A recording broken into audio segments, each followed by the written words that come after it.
I'm not only inspired by nature when I paint, but nature has become part of my paintings. So I thought I would share step by step the whole process of how I make my own paint. So as an example for how I make my paint, I will use this yellow rusty sand from my garden. I will step by step show you how I turn it from this raw material to this paint on the canvas. I begin by using a strainer to get out all the stones or bigger pieces. I usually do this a couple of times until I use the strainer with the finest dimensions to really get the sand as soft and clean as possible. And then it's time to use a mortar.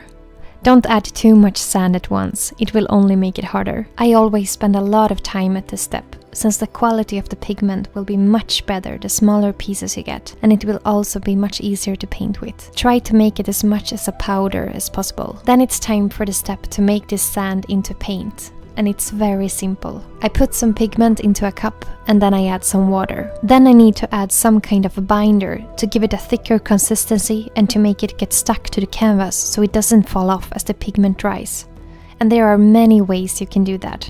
It all depends on what painting technique you use. I have always painted with acrylic colors and I love to paint in different layers, so I just add an acrylic medium, for example pouring medium, and then it's ready to paint with, and this is the basic process that I use for all the pigments. And I also often mix different pigments with each other to create new colors and tones.